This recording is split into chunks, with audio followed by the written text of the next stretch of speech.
एक समय की बात है, एक बहुत ही कंजूस व्यक्ति था। उस व्यक्ति का नाम दानचंद था। उसके पास धन तो बहुत था, परंतु उसने कभी किसी को दान नहीं किया था। उसने प्रण ले रखा था कि जीवन में कभी किसी को कुछ भी दान नहीं करना है।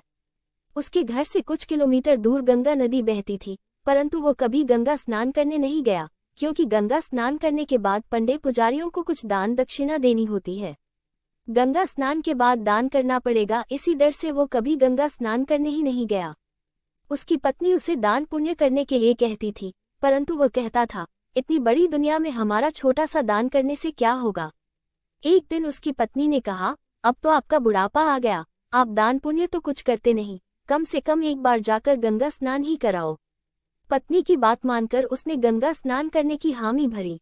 उसके घर से गंगा नदी 12 किलोमीटर दूर थी। रास्ते में कहीं पैसा खर्च ना हो जाए, इसलिए वो 12 किलोमीटर पैदल ही चला गया। जब दानचंद गंगा नदी के किनारे पहुंचा तो उसको लगा कि घाट पर जाएंगे तो पंडित दान दक्षिणा मांगेंगे, इसलिए वो स्नान करने मुर्दा घाट चला गया। मुर्दा घाट बिल्कुल सुनसान था। उसने इधर उधर देखा, दूर दूर तक कोई नहीं था। उसने जल्दी से गंगा जी में एक डुबकी लगाई।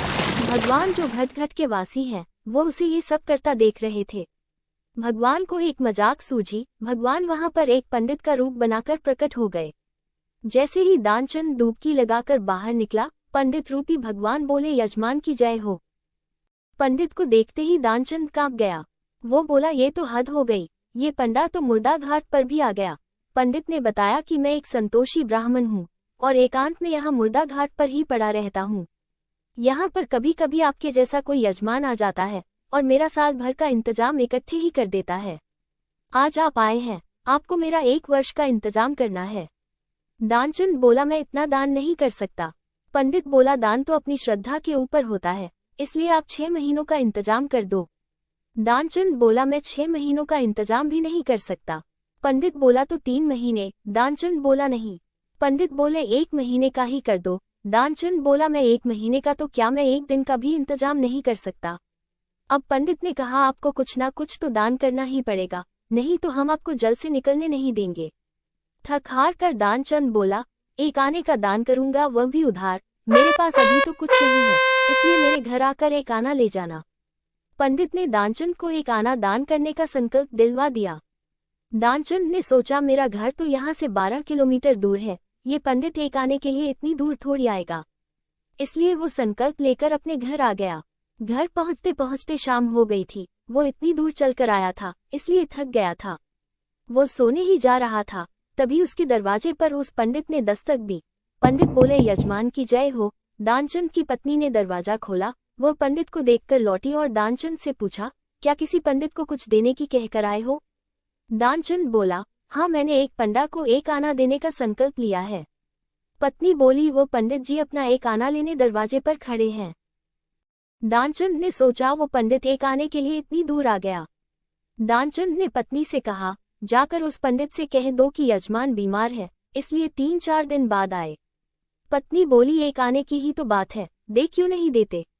दानचंद बोला, मैं किसी को कुछ नहीं देने वाला, जाकर उससे कह दो कि यजमान बीमार है, इसलिए कुछ दिन बाद आए। पत्नी ने दुखी जैसा मुंह बनाया और पंडित से बोली, महाराज, मेरे पति आज इतनी दूर पैदल चलकर गए थे, इसलिए वे बहुत थक गए हैं और बीमार है, इसलिए आप 3-4 दिन बाद आना। पंडित बोला, धन मिले या ना मिले, लेकिन वे हमारे यजमान हैं। यजमान बीमार है और पंडा चला जाए, ऐसा नहीं हो सकता। जब तक वो स्वस्थ नहीं हो जाते तब तक हम यही रहेंगे। हमारा यहाँ रहने का इंतजाम कर दो, हम यहीं पर प्रसाद बनाएंगे और यहीं पर भजन करेंगे और यहीं पर प्रसाद ग्रहण करेंगे। पत्नी लौट कर गई और उसने दानचंद को सारी बात बताई कि वो पंडित कह रहा है, जब तक आप ठीक नहीं हो जाते वो यही रहेंगे। पत्नी बोली, इससे तो अच्छा उन्हें 1 आना देकर रवाना करो।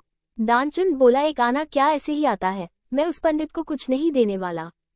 तुम जाकर उस पंडित से कह दो कि यजमान मर गए। ध्यानचंद को योग का अभ्यास था, इसलिए वो सांस रोककर पड़ गया। पत्नी गई और उसने रोकर पंडित से कहा कि वो मर गए, अब तो जाओ। पंडित बोले, अरे राम राम, यजमान चला गया, जब तक उसका अंतिम संस्कार ना हो जाए तब तक हम कैसे जा सकते हैं। पंडित जी बोले, तुम महिला कहाँ कहाँ भटकती फिरोगी, हम सारे गांव में यजमान के मरने की खबर किए देते हैं।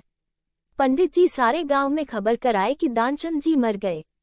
सारा गांव दानचंद के घर इकट्ठा हो गया, लेकिन दानचंद ऐसा विचित्र आदमी एक आना बचाने के लिए सांस रोके पड़ा था। गांव के लोगों ने दानचंद को मुर्दा समझ के बांध लिया। अब उसकी पत्नी सही में रोने लगी और रो रो कर बोली, यह मरे नहीं है। गांव वाले बोले, बहन ये तो तुम्हारा मोह है, जाने वाला तो गया, इसलिए धीरज रखो। पत्नी बोली, अरे किस बात का धीरज रखूं, यह मरे ही नहीं है। गांव वाले दानचंद को बांधकर अंतिम संस्कार के लिए ले गए। पत्नी बेचारी रोती रह गई, लेकिन वो विचित्र आदमी इतना सब कुछ होने के बाद भी सांसें रोके पड़ा था। सबके साथ पंडित बने भगवान भी उनके पीछे पीछे चल दिए। भगवान ने सोचा हद हो गई, हम कहीं नहीं हारे, पर आज तो इस दानचंद से हम भी हार गए। ऐसा गजब का विचित्र आदमी हमने कहीं नहीं देखा। एक आना बचाने के लिए यह आदमी बिना मरे मरा पड़ा है और चला जा रहा है। जब दानचंद को लकड़ियों पर रख दिया गया और केवल अग्नि लगनी ही शेष थी, तब पंडित रूपी भगवान बोले कि यह हमारे यजमान थे, हम इनकी मुक्ति के लिए इनके कान में कुछ मंत्र बोलेंगे। भगवान उसके कान के पास मुंह लेकर गए और बोले, मैं भगवान विष्णु हूँ, मैं वैकुंठ से तुमसे नाता जोड़ने आया हूँ। दानचंद ने जैसे ही सुना कि भगवान बोल रहे हैं, उसने धीरे धीरे आंखें खोली, लेकिन जैसे ही उसने देखा कि यह तो पंडित है, उसने फिर से आंखें बंद कर ली। भगवान बोले, हम हार गए, हम तुमसे कुछ नहीं लेंगे, तुम ही हमसे कुछ मांग लो। दानचंद धीरे से बोला, वो एक आना छोड़ दो बस। पंडित रूपी भगवान तथास्तु कहकर वहां से चले गए और दानचंद आंखें खोलकर उठ बैठा। इस हास्यप्रद कहानी से हमें ये सीख मिलती है कि इंसान अपना स्वभाव कभी नहीं छोड़ता है। ऐसी और अधिक मनमोहक और नैतिक कहानियों के लिए लाइक, शेयर और सब्सक्राइब करना न भूलें। धन्यवाद।